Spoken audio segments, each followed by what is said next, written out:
Hey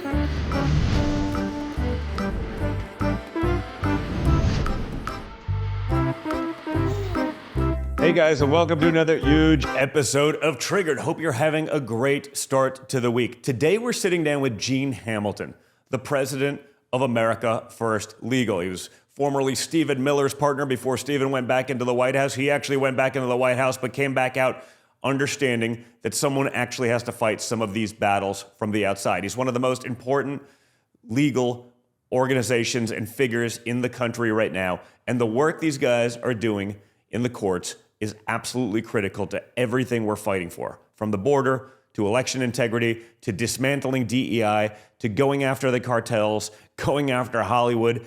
They are in the trenches every single day. So a really important conversation you're not going to want to miss. Guys, make sure you're liking, sharing, and subscribing so you never miss one of these major episodes, okay? Hit the like button, share it with your friends, get it out there because no one else is going to do it if you don't. If you missed the show here on Rumble, make sure to head over to Apple, Spotify podcasts. If your friends get their podcast that way, have them check it out there. For all of the top headlines that we cover on the show, go over to my news app, MXM News, where you can get the mainstream news without the mainstream bias. And of course, don't forget about our brave sponsors for having the guts to support this program. First, check out all the latest predictions on Polymarket. So if you follow politics, you know everyone's got an opinion. But on Polymarket, you actually get real odds on what's likely to happen. Polymarket is a prediction market where people trade on real events, elections, debates, policy moves, and it doesn't stop at politics. There are markets on the economies, tech, sports, pop culture, and so much more. It's all live, it's transparent, and it gives you a real-time indicator of what people really think is going to happen. So go give it a look at polymarket.com, check it out, and let me know what you think. And guys, I want to tell you about a new way to combat censorship online with Rumble Wallet. Look, Rumble has never wavered in its support of free speech. And now they've introduced something that will give us protection from the big banks shutting us off. So that's why they launched the Rumble Wallet, a wallet that no one can cancel, and a wallet that supporters can use to instantly tip creators without any middlemen taking any cuts. With Rumble Wallet, you control your money. Not a bank, not a government, not a tech company, not even Rumble can touch it. It's yours, and it's only yours. You can even buy and save digital assets all in one place. So download the Rumble Wallet today, open an account, and step away from the big banks for good. Just go to wallet.rumble.com or search Rumble Wallet in the App Store. Again, that's rumble.wallet.com. Check it out. And joining me now is the president of America First Legal, Gene Hamilton. Gene, how's it going, man? Good to have you on the show. Thanks for having me. It's going great. Well, welcome. I mean, I think this is the first time for you, so that's good. Absolutely. So you're back at America First Legal after serving as deputy White House counsel. What made you want to come back to the AFL? What does the organization look like now compared to when you left and went into the White House? Well, that's really great questions. Look, what I came back, as hard as it was to leave, with the dynamic White House, the personnel that you know so well, it's dedicated to achieving the president's promises, delivering on those promises. When I was in the White House, I looked around and surveyed around me and thought, well, my gosh, where's our help? Where's our outside support? Where are the lawsuits that are coming to help the administration? Where are the things that are being done to help propagate and support and train up the next generation of lawyers to be supportive and to fill roles in the administration? And I realized that was not happening. And so, of course, I came back to America First Legal. Ever since coming back, it has been kind of how to put this? It has been a runaway train of productivity. We have been just hitting on all cylinders with a team. We lost a lot of people, good, talented folks to the administration who are serving, but we're coming back now. We're staffing up, and we are really, really dedicated to moving the ball forward for the American people, helping assist achieve the president's policies from the outside and everything in between. Yeah, I mean, as a Politico, that's got to be, a little hard leaving this White House because let's just say after this presidency, I can't imagine another time where the White House will be, politics is going to go back to being relatively boring, which is, I'm not saying that's bad or good, but being a fly on the wall and what's going on there is pretty amazing. But yes, you're right. I mean, you need that outside help. Most of the other, certainly the Democrat administrations, every firm out there is basically doing their bidding on the outside. I mean, we're much more limited. I mean, can you tell the people exactly, what America First Legal has done? What have been some of the causes that they've championed, the wins that they've had, just so they get a perspective of what's going on? Yeah, that's a really great question. So one of the things that everyone knows on the left, the ACLU, everyone understands what the ACLU does, what their role in life is. So they file lawsuits, they intervene, they get involved with things. And the ACLU is just one. There's about 2 dozen organizations that are out there on the left who file lawsuits against the administration, who defend policies that are supported by liberals.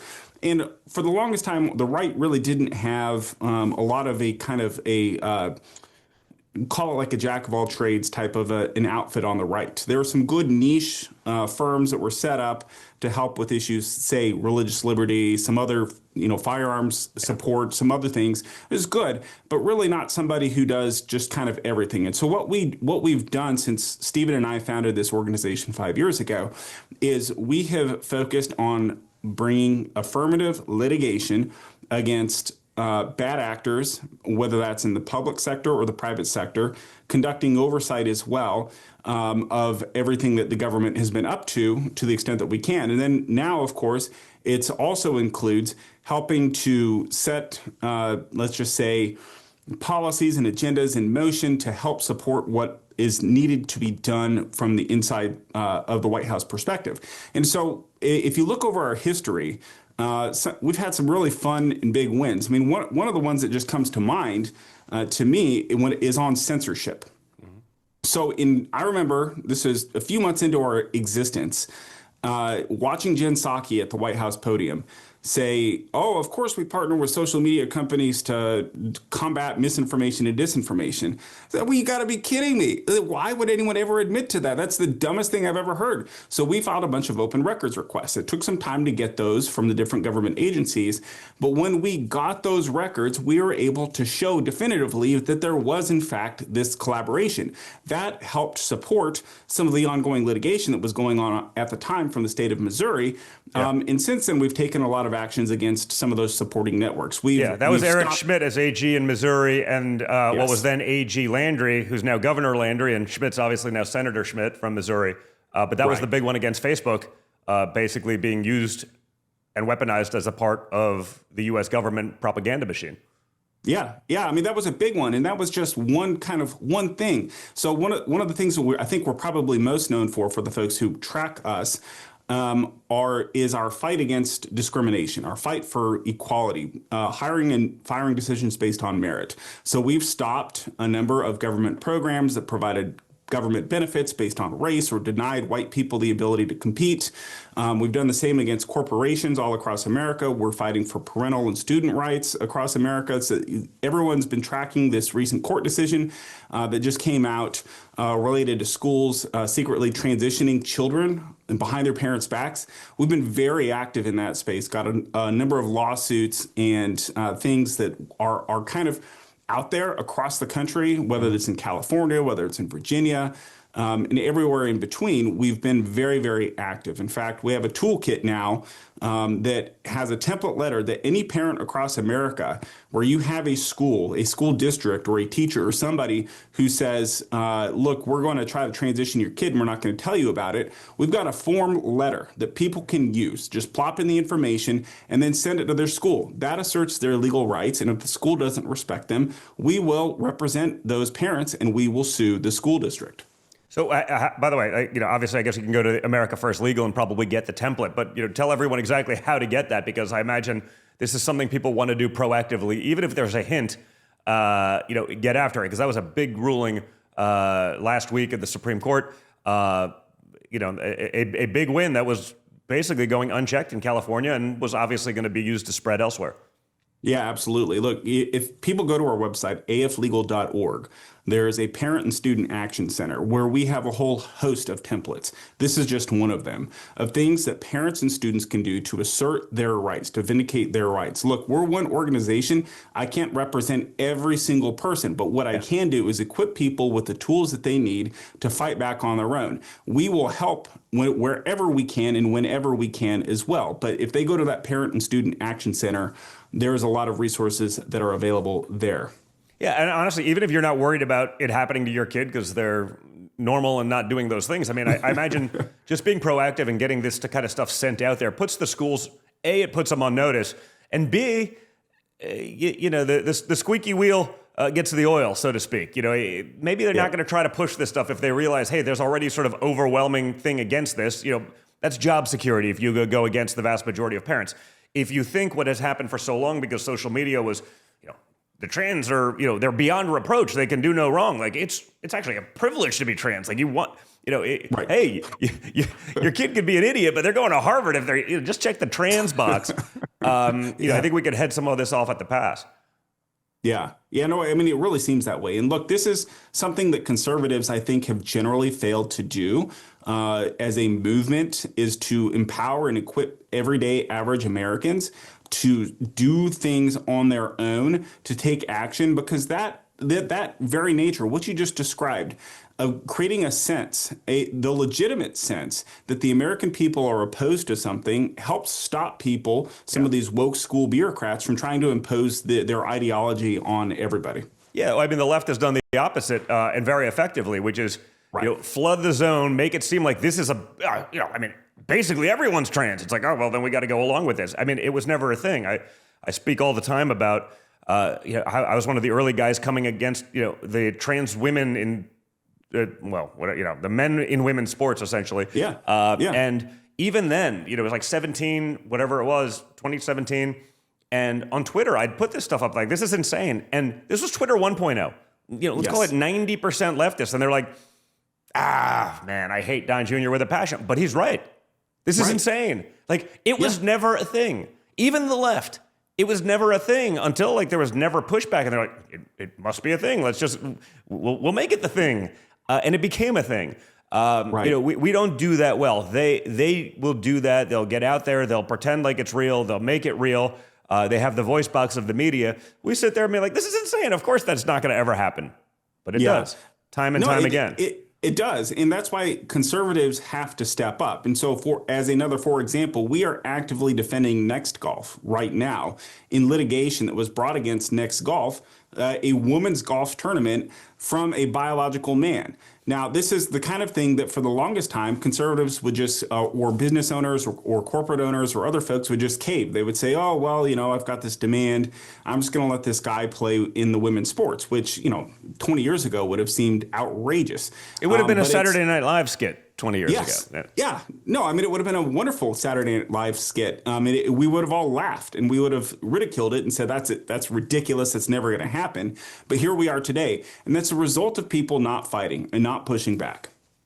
Yeah, no, it's crazy. And again, you've seen what they've done to some of those people. I remember Martina Navratilova, the tennis player. I mean, like literally a gay activist for almost 40 years, one of the top women, ever to compete in sports. And she was like, it's crazy that, a man would play in women's sports. And this is literally like the leader of the, I guess, LGB before you get to the T movement. And like she said that, and like as an athlete, she would know, she'd like, I'd get destroyed by like, even as I was number one tennis player in the world, I'd get destroyed by the number 200 or 500 or whatever male. And so she said this literally from a place of just fact and sports and science. And like, they almost threw her out of, they did throw her out of the movement. I mean, she had to come back and be like, oh, I was wrong. This is totally normal. I mean, that's how aggressive they get. So we got to play, the same game. 100%. Absolutely. So could you get into the actual statute and laws, at issue here in a case like this? Well, so like in Next Golf in particular, this is someone who is trying to assert a claim that's based on contractual rights and torts and various human rights type of issues. And it's really, I think, quite frankly, it's a meritless case. We'll let some of the case results speak for themselves as it plays out in litigation. But there's been a use and abuse at the federal level of Title VII, which, for example, everyone is familiar now with the Supreme Court's decision towards the tail end of the first Trump administration in Bostock that said that transgender identity was some kind of protected status for the purposes of employment. There's a lot of different federal statutes, and what the advocates on the other side have done and what they try to do, like they're doing here in state court with this next golf case, is they take these square pegs and they try to jam them in round holes, and that's just like the nature of the beast. And they just keep doing it and doing it and doing it and doing it until the square peg is so worn down that it actually fits, and everyone just says, "Oh, well, this is the way it's supposed to be." So there's a number of statutes that are at play at the federal level. At the state level, there's various employment-based or human rights-based type of provisions, constitutional provisions. And really, when it comes to the trans stuff, with the exception of the Supreme Court's decision in Bostock, there really isn't a leg to stand on. And I think that was an erroneous decision anyways, for a whole variety of reasons that we could get into. But well, for people who don't know, I mean, take us inside America First Legal, because this isn't just one of these, Washington, D.C. think tanks, and, people pay themselves a lot of money to talk about stuff and never actually do any action. I mean, you're actually in court. You're actually Yes. fighting. You're actually putting points on the board. And, I think a lot of that can be confusing for a lot of people who are, again, they're used to a lot of talk, not a lot of action. Can you talk about that? And, again, you've mentioned some of these cases, but, get into the details of that so people really understand it, because I think it's frankly comforting to see that there's someone on our side actually fighting back, again, outside of the people in the administration.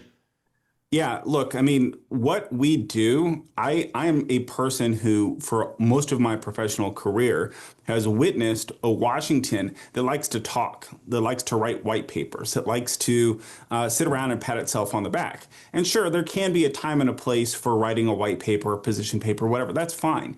But that can't be at the expense of actually doing things, of actually fighting, actually suing, actually doing things that move the ball forward. And so we have cases all across the country, primarily in federal court. We're also active in state court. I have lawyers all across the country. We're a small team right now in comparison, resource-wise, personnel-wise, compared with the Mark Eliases of the world, with the ACLUs of the world, and everyone in between.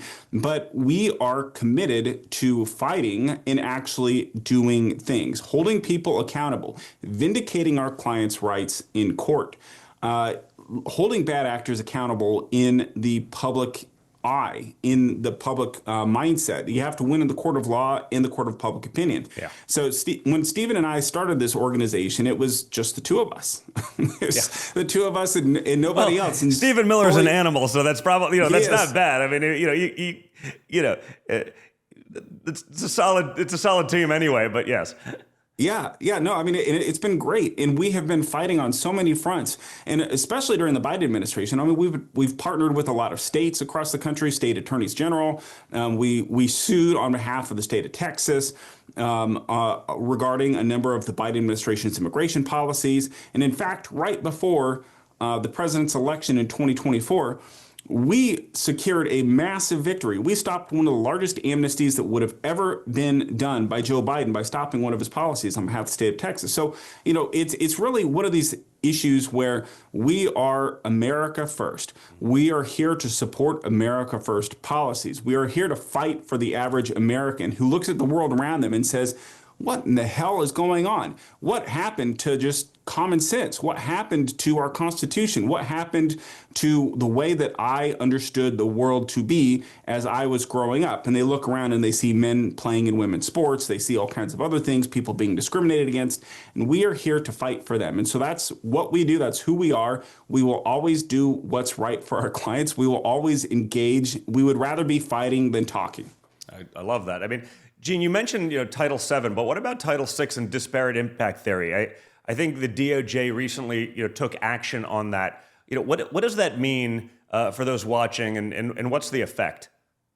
Yeah, well, look, the president issued an executive order last year addressed at ending disparate impact, which is a garbage legal concept that we've been struggling with as a country for decades. The whole notion that a neutral policy, something that applies to everybody, it's not discriminatory on its face, it's not discriminatory in purpose. It is just a neutral policy that applies to everybody. And that somehow, some way, if there is some adverse effect as it applies to some group of people, that somehow there's a problem.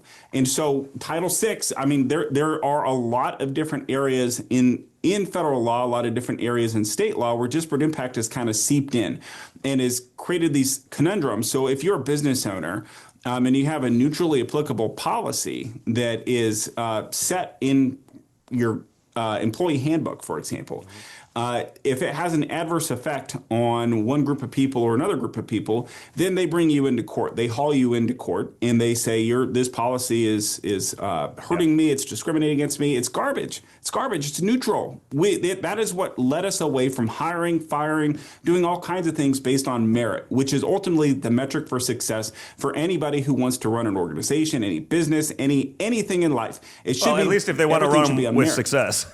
Yeah. Right. Yes. Yeah. Exactly. Not that anyone in government actually cares about that. Certainly not under Biden, but like minor details. No. Yes, exactly. So, I know this is a huge priority for you personally and for the AFL, just combating the cartels. We had a counter-cartel conference in Doral just last week. Could you talk about the cartel threat from a legal perspective? What statutes and authorities are really in your legal toolbox to stop narco-terrorism and save American lives? I'm watching Democrats out there, Maduro's a great hero. People, running go-fast boats with, 400 Mercuries, out of Venezuela, not exactly a standard, maybe a standard fishing boat in Miami, not exactly a standard fishing boat in Venezuela. Right. And yet they're taking their sides and all of these things. What can we do outside of government? Because you've seen literally 50% of the U.S. government literally taking their side over the 100,000 Americans killed every year. Yeah, it's a great question. I think a lot of this from the outside, what we can do is we can provide support to the president. We can provide support and we can call out people when they come up with BS arguments against what the president is doing. President Trump, for about this time last year, through the Secretary of State, through great Secretary of State Marco Rubio, designated a lot of these cartels as foreign terrorist organizations. That unlocks a whole range of tools to the government to be able to combat the threat that these cartels face. So for decades and decades and decades, leaders in Washington and kind of really across the country, I think, although they took some approaches to try to combat kind of at the street level and try to take down certain kingpins every now and then, there was no concerted effort. There was no concerted whole of government approach to stopping a threat that was pervasive throughout the entire hemisphere, that crippled governments throughout Latin America, that threatened and killed American people, whether through the use of drugs that they were bringing into the country or whether literally through threats and violence against Americans and other folks throughout Mexico.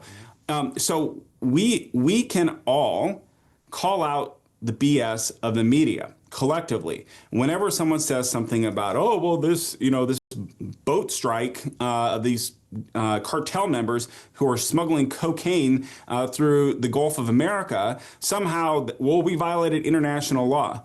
Call them out. What is international law? That's not even a thing. It's not real. There's no international police who are going to do something, and every nation has the right to defend its citizens.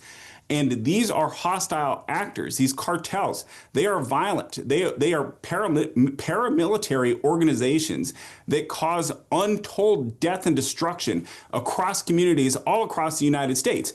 So, we all too often will say, that's just a leftist and they're just, that's just their vantage point. I'm just going to let them do that. It's okay. It is okay to politely but firmly tell them that they're full of it. That is absolutely untrue, that what we're doing violates international law. And what they can also do is they can try to encourage folks, whether it's through their political representation in Congress, their governors, their attorneys general across the country, to support what is happening, to support the president, to support the president's team in their mission to create hemispheric peace. For which brings prosperity and success to the American people and also across Latin America. Yeah, I mean, I can't think of all the engagements around the world that are going on. I mean, whether it's Russia, Ukraine, whether it's Israel, whether it's whatever it may be. I can't think over the last few years what's a bigger, clear, and present danger than the fentanyl crisis that's killed hundreds of thousands of Americans. I mean, these cartels are essentially waging a chemical war on our country. What more needs to happen legally to hold them accountable? What are the other things we could be doing or that you guys want to start doing to be able to really end this nonsense once and for all? Yeah, I mean, look, I think that Congress could do a number of things related to financial transactions. There's already a lot of tools that are available, but it's very difficult to build some of these compelling cases. So when Pam Bondi comes in and has a prosecution of some cartel member who's smuggling fentanyl into the United States, or some street thug who's dealing it in the United States, sometimes it can take a lot of time to take out these individual folks. And so Congress could provide some additional tools to the federal government to be able to stop some of the financial transactions that results in illicit money flow. One of those things could be in stopping remittances, or at least taxing remittances, because everyone thinks, oh, well, it's just some guy up here working in landscaping and he's just sending money home to his family to help support his family in Guatemala. Well, that does happen. But how do you identify those transactions and segregate them in the absence of anything else from transactions involving the cartels sending money south of the border? And there's a lot of ways in which they do that, whether it's through wire, whether it's through mail, whether it's through crypto, whether it's through any number of things. The United States government can take actions. Congress could give the government tools to do additional things to choke off the money flow, which I think is really one of the most important things.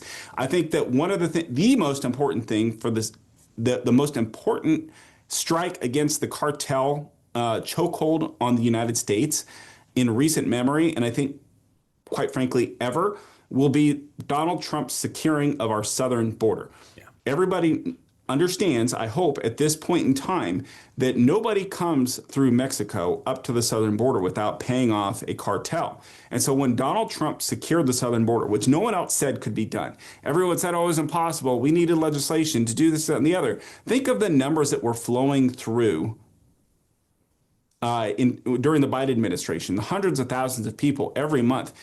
Each of them was contributing cash to one of these cartels. And so drying up that financial resource was a major blow against them. And so if Congress wanted to do additional things to help secure and cement into place some of the policies that the president has adopted that shut down illegal immigration at the southern border, I think that we would see this lockdown that he has delivered, that he has personally delivered, secured for generations to come.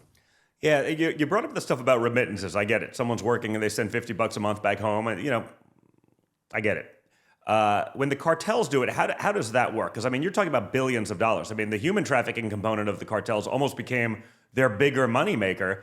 It was a little bit easier, a little bit safer, certainly, than running a drug boat. For them, it became a really big business. How do those transactions work? Is it the quantity, the size of the transaction that we're able to figure out? Is it just the volume from certain places? They seem like they're very sophisticated. I mean, probably, whether it's as a paramilitary organization, probably more sophisticated than the Mexican military, as we've even witnessed over the last few years. How does that work? Is that then Treasury monitoring those kind of remittances and kind of figuring out, what is and what isn't real? How do you do that, and how do you combat their? They're pretty innovative. They will change and figure out how to make that happen. How do they separate the wheat from the chaff there? Yeah, that's a really great question. Look, these folks are dedicated. They are firmly dedicated to the success of their enterprises. And so they are going to use every available tool, financial tool, to try to evade detection and try to evade seizure, ultimately, of their assets flowing south. And so a lot of times it's, whether it's money laundering through a a different type of business, whether it's sending wires under certain thresholds, reporting thresholds down below. Some people try to use other financial tools.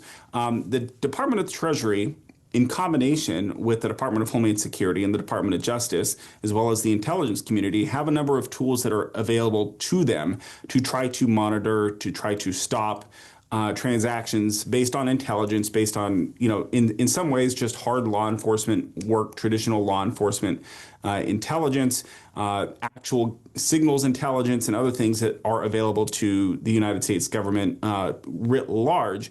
There's a whole combination of things that can be done. One of the things that I don't think has been available to the government in a way that it is now, just based on modern technology, is the availability of tools like AI-based tools that can help to go through large sums of transactions and flag things that might take an ordinary person doing things or a lesser complex system a lot longer to go through, and to be able to determine whether or not there is something that might be a foul or might be a problem that previously in decades prior would have been unimaginable. And I think based on current technologies and resources that are available to us, the government has a lot of opportunities to do things now that can stop the financial flow of assets to these cartel members and to these cartel leaders. And again, the ultimate goal in the partnership with the president is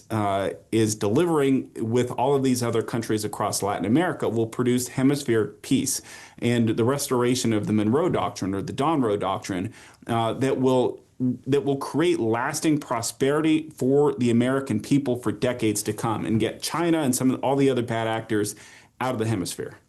I mean, you guys have active immigration cases going on right now. What are you seeing on the ground in terms of the legal battles around border security and who's trying to actually block us?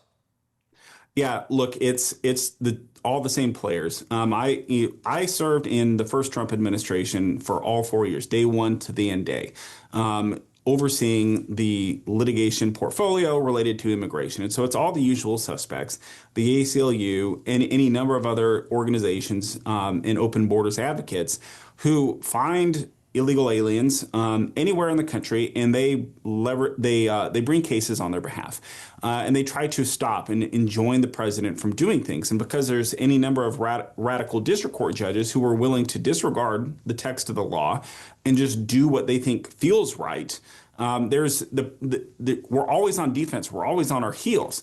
Now, the Trump administration so far, in just 1 year, of course, in addition to stopping the flow of folks across the southern border, was able to secure an important Supreme Court win related to nationwide injunctions. Now, the advocates have switched their tactics a little bit, and they're not pursuing nationwide injunctions as much. They're pursuing things otherwise known as vacatur under the APA. They're filing class actions, trying to stop things. You have judges in district courts across the country who look at a statute that says the court's not actually doesn't have jurisdiction to hear this case, but they disregard it because they're outcomes oriented and they're outcomes directed. So the means always justify the ends. Now, what the president has also benefited from and is delivering on in the long kind of grand scheme of things is that he has nominated great judges at courts of appeals across the country throughout his first term and certainly now in his second term. And they are helping to stop some of this nonsense before it even has to go up to the Supreme Court. Look, is enough being done? No. In the grand scheme of things, we need more good judges across the country. We need more support for the Department of Justice. The DOJ needs more lawyers. If you're a conservative lawyer and you want to make a difference for your country, you should go apply to go work for the Department of Justice. You should go apply to work and help the Department of Homeland Security. They need good people to help combat this lawlessness, because the end result of this lawlessness, the end result of this entire propaganda machine that they have been driving for years and years and years is the destruction of this country. And when America goes, there's nowhere else. Yeah, I mean, the left always tries to run to some activist judge to try to stop everything. How do you deal with that component? I mean, it's something that definitely shows up in the comments a lot. How do you get rid of the activist judges? Not so simple. I think a lot of them should be impeached. I don't believe that's a reality of what happens, but how do you deal with that overall situation where they just sort of venue shop to find the one that's the most radical, gives them what they want, drag the process on. Oftentimes the process itself is the punishment. How do you guys handle that at AFL? Yeah, well, look, it is absolutely all of those things that you just said. Look, when you are oftentimes when you are bringing a case, of course, you are going to bring the case where the client is located, where the client ultimately is. Now, of course, for the left, they have this magical way of finding clients in the most favorable jurisdictions all across the country and filing lawsuits there, right? I mean, they're just fabulous at it. Now, there's a couple of ways that you can combat it. And some of the stuff is stuff that's kind of outside of our direct control, but it's things that we can help try to create support and influence for. So things like impeachment. There are judges across the country who have engaged in conduct that is worthy of engaging in impeachment proceedings in the House. Now, whether the House does that or not, it's a political question. That's a whole other thing. But they should at least begin that process to try to hold some people accountable. On the flip side, the other side of the hill, when it comes to the Senate, where when we are in power or we're not in power, what we need to make sure is that the blue slip process when it comes to district court judges is not used in a way in that the folks on the Judiciary Committee, when they are vetting nominees, when Joe Biden was in power, he had any number of complete and total radicals that he got through that in some cases actually received Republican support for their nominees. We have to be smart about stopping people before it's too late. Just one district court judge in one jurisdiction can unfold all kinds of harm and damage and create all kinds of problems for totally lawful, totally constitutional policies of this president and any future president for that matter. And so that when we have to understand the stakes, we have to understand and appreciate, and we have to use the tools that the founders intended for us to use when it comes to impeachment to hold folks accountable who are otherwise will hold lifetime seats in court. Yeah, I mean, the AFL has also been one of the leading organizations really going after DEI. You've got multiple active cases right now. Tell us about that fight because, it feels like in the court of public opinion, DEI is over. They get it. But in reality, in corporate America, I imagine it's still very much a thing. It is. Look, I mean, we've seen some corporations come to their senses, some businesses and institutions come to their senses, especially after the Supreme Court's decision in the Harvard case. But anyone who thinks that just because you get one win in like that Harvard case that was almost 3 years ago now, thinks that it's going to magically turn into results in other areas of life is very Pollyannish thinking. What instead you have to do is you have to continue to sue and hold bad actors accountable. So we represent clients all across the country in lawsuits and litigation against major corporations and government institutions, universities, across the whole gamut for violating their rights. Now, one of the things that you will see is that especially in the Biden era, a lot of these companies were very brazen and very open about what they were doing, right? We're proud to, we want our workforce to look like the community in which we operate. And they were very proud to openly create numerical targets for people based on nothing more than the color of their skin or their sex, which is insane. It's insane. You should only want the best person for the job, regardless of who they are and what they look like. They can't control how they were born. But here we have that. Now, what has happened since then, I think, over the last couple of years, and especially since the president took office last January, is that more and more folks are shying away from it. Some people who are committed are trying to hide things less on the surface, trying to bury their discriminatory policies in politics through other means. And so that was literally what I was going to ask is are corporations actually changing their behavior or are they just masking it? Are they just hiding their DEI programs under other names? We're not really doing it. Yeah, it's a little bit of both. I think there are some good actors, there's some good folks in the C-suites, good folks in corporate leadership who recognize that these policies were actually never helpful to them. They were actually never helpful for their workforce. They never created the economic benefits that were touted as supposedly flowing from the adoption of these policies. Yeah, I'm shocked, G, that trans unicorn didn't magically improve shareholder value at a Fortune Right. 500 company. I'm shocked to hear that didn't actually work out, which is, amazing. Right. Yeah. No. I mean, there's other companies that are still engaging in this conduct, and we hear from them. We hear from these folks all across the country, and we represent these folks all across the country, based on things that have happened. One of the difficult things that we face, though, to be honest, with a lot of these discriminatory policies, is when it comes in the employment context.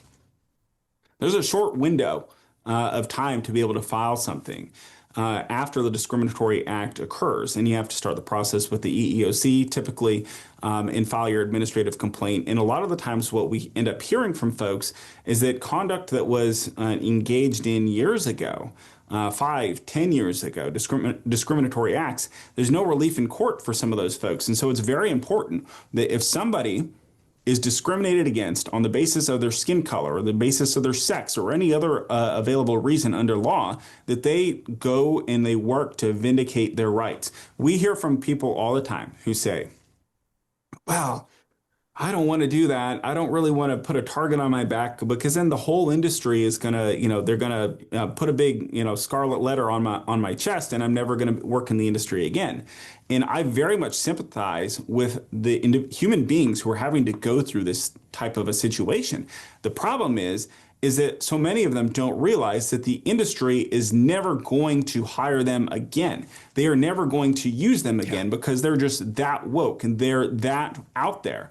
And so the only option that people have is to vindicate their own rights. And when enough people stand up and they're willing to fight, and enough people say, screw this, I am not taking it anymore, then collectively we create a healthy ecosphere where C-suites and other folks who are making decisions understand it's best not to racially discriminate against Americans. I'm not going to adopt that policy, but it takes more and more pushing back and fighting against these policies for it to rapidly spread. Yeah, no, you've seen that a lot. I mean, you've heard literally from some of these corporations like, we don't hire white men, or at least straight white men. We just won't do it. It's like, so I understand the fear of being like, hey, I got to go out there. But like, when you're already being discriminated, guess what? You're right. That industry, it's not just that company. It could be the entire industry that's never hiring you again if they can find someone who checks a few boxes and may not have anywhere near the merit that you have. It no longer matters. It hasn't for a while. So I agree with you that people have to really get up there. It's not easy. But if you sit back, I promise you, it's not going to improve on its own. Right. Yeah. I mean, that's the biggest thing that I think that most Americans, whether it's in this sector in particular, or whether we're talking about stopping some of these woke corporate policies. I mean, we have clients in Hollywood, for goodness sakes, where the stuff is just has been rampant. But it's whether it's there, whether it's with any of these other things that we've been discussing, it takes individual acts of courage that collectively have a huge impact in the aggregate. But when folks lack the courage, and again, I understand you are sticking your neck out there. Yeah. You're putting your face, you're putting your name on a complaint, a federal lawsuit. I get that some people are a little bit hesitant, and I understand, but you have to realize, every single person across the country has to realize, is that that's all it takes for the bad guys to win, is for people to be afraid to step up and to defend themselves and to defend their rights and to say, hell no, I'm not going to take this another day. I am pushing back. That's when we are able to create a better country for the American people. And that's how we preserve this great country that we love for future generations. Gina, I know the AFL filed a petition against the Election Assistance Commission to require documentary proof of citizenship on the federal voter registration form, which, I mean, the fact that we even have to have a fight about this tells you everything you need to know. But, why is it that you need an ID to go to the DNC, to go to the Democratic National Convention, to go to the bank, to go to the, pretty much anywhere, but you don't need one to vote in a federal election?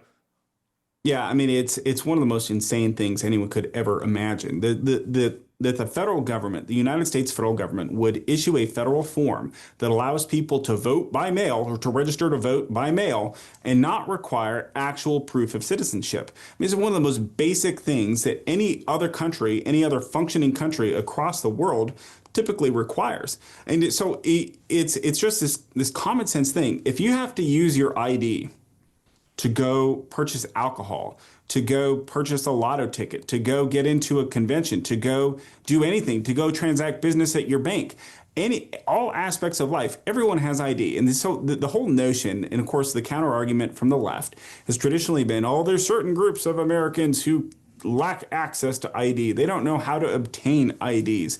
They're not capable of obtaining IDs, and so it's discriminatory to require people to prove their citizenship, which I think is just one of the most demeaning, fundamentally demeaning and insulting remarks someone could ever say about another American, another human being, that they're not functionally capable of going and securing an ID. It is not the case. No one who needs an ID lacks access to obtaining one now. And so when we submitted this petition to the EAC for them to adopt a common sense rule, a common sense modification to the federal form to say, yes, in fact, you have to prove that you're a citizen to be able to use this form, to be able to register to vote. That is one of the most common sense things anyone could ever do. And yet, again, here we are, we look around and we say, why hasn't this been done before? Yeah, I mean, law schools have been woke. The vast majority of trial lawyers are woke. Anyone probably going to law school, generally speaking, is going to be left-leaning. What can we do at the law school level to raise the next generation of conservative lawyers and law professors? What does that look like to you? Because I think that's a really big place to start. That is a huge place to start. In fact, and it's something that we have made a priority since our early days. I employ law clerks throughout the academic year and throughout the summer. We take groups of law students and we use them to help research and work on our cases and do things that they're able to do as law students under the supervision of lawyers and everything else, of course. But in the process, also help train them up in how to think and how to be a fighter and what are the things that you actually need to do to function as a conservative lawyer in America in the year 2026.